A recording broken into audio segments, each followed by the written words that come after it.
સુરતમાં 6000 કિલોનો લાડુ તૈયાર કરાયો। પાલ અટલ આશ્રમમાં હનુમાનજી જયંતિની ઉજવણીને અપાયો આખરીઓ।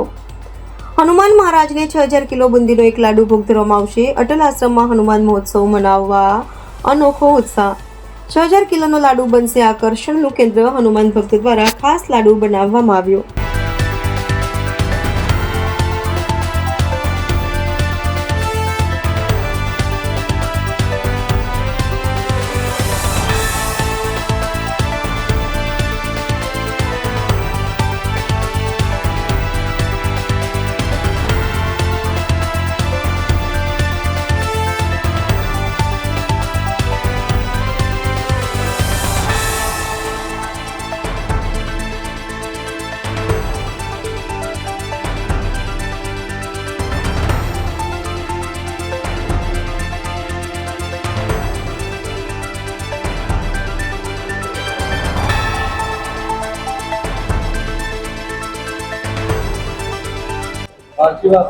બાપુ આપનો પરિચય, આપના આશ્રમનો પરિચય અને હનુમાન જયંતિ કઈ રીતે ઉજવવા જઈ રહી છે?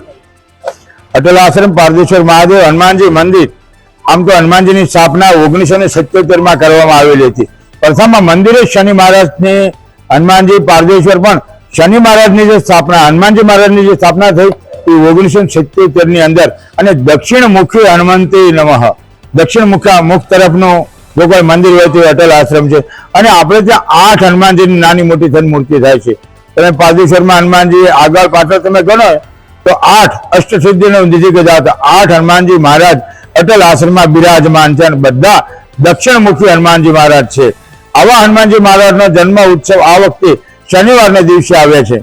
આવો આપણે પણ હનુમાનજીના દર્શન કરીએ અને સાથે 6000 કિલોનો એક લાડુનો ભોગ છે, જેમાં 2000 કિલો બેસન, 2000 કિલો ખાંડ અને 80 થી 90 ડબ્બા જેવું તેલ, સાથે 100 કિલો સૂકો મેવો તેમજ 2000 કિલો બુંદી ગાંઠિયા જમણવારના પ્રસાદના અલગ છે। આપ બધા જાણે છે ભક્તો કે દર વર્ષે પાકું ભોજન દાળ ભાત શાક પૂરી છાશ અને વગેરે આ બધો ભોજનો કરતા હોય છે।